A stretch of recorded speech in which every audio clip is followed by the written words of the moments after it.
தியானம் செய்கிறதுல நிறைய பேர் செஞ்சுட்டு இருக்கீங்க. ஆனால் அது ஆபத்தான விஷயம். அதை பற்றி உங்களுக்கு இந்த பதிவில் சொல்கிறேன். அதுக்கு முன்னாடி இந்த சேனலை சிவயோகி இந்த சேனலை சப்ஸ்கிரைப் பண்ணுங்கள். அதே போல் உங்களுக்கு கேள்விகள் கேட்கணும்னு நினச்சிங்கன்னா கமெண்ட் பாக்ஸில் பதிவிடுங்க. கேள்விக்கான பதிலை வீடியோவை பதிவு போடுறேன். இப்போ தியானத்தை பற்றி பார்ப்போம். ஏன் தியானம் செய்யக்கூடாது, அது ஆபத்தான விஷயங்களும் இருக்குது, அதை பற்றி ஈஸியாக சொல்கிறேன். அதுக்கு முன்னாடி தியானத்தை பற்றி சில விஷயங்களை பார்ப்போம். தியானத்தை சிம்பிளாக சொல்லியிருப்பாங்க. எப்படின்னா, ஒரு நிலைப்பட்ட மனமே தியானம், மனமற்ற நிலையே சமாதி. அதாவது மனசை ஒரு நிலையை குறிக்கிறீங்க பாருங்கள், அதுதான் தியானம். ஒரு நிலையில் குறிக்கிறது, அதாவது உள்முகமாகவோ அல்லது வெளிமுகமாகவோ ஒரு நிலையில் குறிக்கிறது தான் தியானம். இந்த குவிந்த நிலை என்ன அப்படின்னா சமாதி நிலைக்கு போகும். சமாதினா எதுவுமே எந்த நினைவும் அற்ற நிலை. இப்போ எப்படி 4 ஸ்டேஜில் ஒரு ஸ்டேஜ் உறக்க நிலை எதுவுமே இல்லாத நிலைன்னு சொல்கிறதில்ல. அது கனவு இருக்காது, கற்பனை இருக்காது, விழிப்பு இருக்காது, அதை உறக்க நிலையில் 3 ஸ்டேஜ் இருக்காது. அதே போல தான் இதில் அதாவது சமாதி நிலைக்கு போகும். இதான் ஒரு நிலைப்பட்ட நிலையே தியானம், மனமற்ற நிலையே சமாதி. சமாதின்றது என்ன? ஒரு இறந்தானா அவனுக்கு எந்த இதுவுமே இருக்காது, என்ன நடக்குது ஏது நடக்குது ஒன்றுமே அவனால் உணர்ந்துக்க முடியாது. அதே தான் சமாதி நிலையம். சில பேர் என்ன பண்ணுறது, இந்த காலத்தில் வயசானவர் சாமியார் வேடம் போட்டிருப்பார். அவர் வயசாகி செத்துட்டாருன்னா அவரை கொண்டு போதிச்சு ஜீவசமாதி அப்படின்னு போதிச்சிருவாங்க. ஜீவசமாதினா என்ன அர்த்தம் அதிலே பாருங்கள். ஜீவன்றது உயிர், உயிரோடு இருந்து சமாதி நிலையில் இருக்கிறவங்க தான் அந்த அர்த்தம் ஜீவசமாதி. ஏதோ தன்னால் வாழ முடியாமல் சாமியார் வேஷம் போட்டு அப்படி இருந்துட்டு அவர் இறந்துட்டு பிறகு ஜீவசமாதி அடைஞ்சிட்டாருன்னா அது சமாதி கட்டி அதை வழிபட ஆரம்பிச்சிருவாங்க. இப்போது அந்த காலத்து ஜீவசமாதி இருந்தது. எப்படின்னா, சித்தர்கள் யோகம் பண்ணுறது ஒரு முறை சமாதியில் இருப்பாங்க. சமாதினா 1000 வருடங்கள் இருப்பாங்க சமாதின்றது.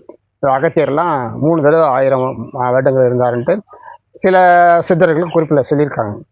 அதாவது சமாதின்றது இருந்தாங்கன்னா பல வருஷங்களுக்கு அப்புறம் தான் மீண்டும் வருவாங்க, அந்த சமாதிக்குள்ளேயே இருப்பாங்க. இப்போ இன்றைக்கும் பார்த்தீங்கன்னா சில பேர் அந்த சித்தர்கள் சமாதி இருக்குது, சமாதி இருக்காரு கேட்டுட்டு போயிட்டுருக்காங்க. அப்படிலாம் இந்த காலகட்டத்தில் யாரும் இல்லை.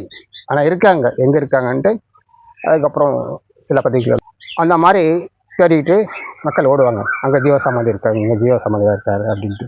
அப்படி யாரும் இல்லை. ஏன்னா ஒரு சமாதின்ற 1000 வருஷங்கள் இதுதான் கணக்கு. இதுவும் மக்கள் தவறாக நினச்சிக்கிட்டு அந்த ஜீவசமாதி இந்த ஜீவசமாதி இதை சுற்றியே அலையிறவங்க நிறைய பேர் இருக்காங்க. இப்போ அடுத்ததாக ஆசனம். தியானம் பண்ணுறதுக்கு, யோகம் பண்ணுறதுக்கு ஆசனம் மிக மிக மிக அவசியமானது. அதுக்கு எந்தெந்த ஆசனங்கள் போடணும்னா, முக்கியமாக சித்தாசனம். சித்தாசனம் 2 காலையும் ஒன்று மேலே வச்சுட்டு, பாதங்களை ஒன்று மேலே ஒன்று வச்சு நல்லா உள்ள அழுத்தி அகண்டு உட்காரணும். அப்படி நல்லா அகண்டு முதுகு தண்டு நேராக, தலை நேராக இருக்கணும், கொஞ்சம் கூட பெண்டாக இருக்காது. அப்போது முதுகு தண்டு பலமாக இருக்கணும். நம்ம என்ன பண்ணணும், நல்லா உடற்பயிற்சி செஞ்சுருக்கணும். அப்போ உடற்பயிற்சி செஞ்சும் பலமாக இருக்கணும். அதுக்கு என்ன பண்ணணும், காயகல்ப மூலிகை பலத்துக்காக சாப்பிட்டுருக்கணும். அப்போது அவங்களால தான் யோகம் பண்ண முடியும். இது நல்லா புரிஞ்சுக்கணும். அதாவது கீதையிலே சொல்லியிருப்பார், அதாவது நோய் உள்ளவனாலும் அதாவது பலவீனம் அடைந்தனாலும் யோகம் புரிய முடியாது அப்படின்னு கீதையிலே கிருஷ்ணன் சொல்லியிருப்பார். இப்போது பலவீனமாக இருக்கிறவங்களால யோகம் செய்ய முடியாது, எல்லாரும் ஆசைப்படுறதுக்கு வீண். அது புரிஞ்சுக்கணும். அடுத்தது தியானம் பண்ணும்போது தன்னுடைய எண்ணங்களை அப்படி ஸ்டாப் பண்ணி வைக்க முடியும். அதாவது எப்போதுமே ஒரு மனிதனுக்கு எண்ண அலைகள் ஓடிக்கிட்டே தான் இருக்கும். தியானங்கள் பண்ணும்போது எண்ண அலைகள் ஓடிக்கிட்டே இருக்கும். இதுதான் கீதையில் என்ன பண்ண காமிச்சிருப்பாருன்னா, கிருஷ்ணன் தேரோட்டுற மாதிரியும் 5 குதிரைகள் இருக்கிற மாதிரியும், குதிரை லகான் கிருஷ்ண கையில் இருக்கும். ஏன்னா பஞ்ச இயந்திரங்கள் எந்த நேரம் ஓடிட்டு தான் இருக்கும், எந்த நேரம் தாசு ஓடிட்டு தான் இருக்கும்.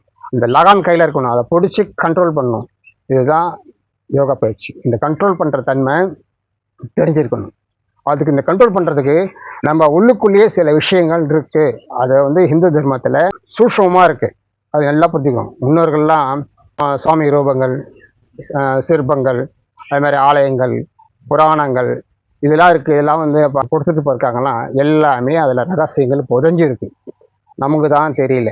ஏன்னா இந்த ரகசியங்கள் தெரிஞ்சுக்கிறதுக்கு 7 அறிவு வேணும். அப்போ தான் இந்த ரகசியங்களை புரிஞ்சிக்க முடியும். சாதாரண அறிவு கொண்டு பார்க்குறவங்களுக்கு அது சாமி தான், கச்சலை தான், அது வெறும் கதை தான். இதே 7 அறிவு இருக்கிறவங்களுக்கு அந்த சுவாமி சிலைகளை பார்த்தாலும் சரி, கற்சிலைகளை பார்த்தாலும் சரி, புராணம் படித்தாலும் சரி, அதில் உள்ள சூஷ்ம ரகசியங்களை கண்டிப்பாக புரிஞ்சிக்க முடியும், உங்களாலேயும் முடியும். அதுக்கு யோகம் பண்ணியிருக்கணும். யோகம் பண்ணுறதுக்கு என்ன, யோகம் உங்களுக்கு எப்படி பண்ணணும்னு தெரிஞ்சிருக்கணுமே. அப்போ தான் உங்களுக்கு 7 அறிவு வரும். அப்போது இது ரொம்ப முக்கியமானது, ரொம்ப சிக்கலான விஷயம் உங்களுக்கு. ஏன்னா இது புரிஞ்சுக்கிறது 7 அறிவு வேணும். அப்போ யோகம் பண்ணுறது யோகம் தெரிஞ்சிருக்கணும்ல. அந்த இதுதான் உங்களுக்கு ரொம்ப சிக்கலான விஷயங்கள். யோகம் பண்ணும்போது எப்படி 4 நிலை 8 நிலையை இருக்கிறதா யோக நிலை சொல்லணும். இது சில ஜீவராசிகளையும் செய்யுது. உதாரணமாக ஒரு தவளை, தேரை இதெல்லாம் எடுத்துக்கிட்டா மழை காலத்தில் நல்லா வெளியே இருக்கும். அப்புறம் வெயில் காலம் பார்த்தா பார்க்க முடியாது. ஏன் பார்க்க முடியாது? எல்லாம் மண்ணுக்குள்ளே போய் ஒழிஞ்சிக்கும். மண்ணுக்குள்ளே ஒழிஞ்சிட்டு 6 மாதம் மழை வரைக்கும் உள்ளுக்குள்ளேயே இருக்கும்.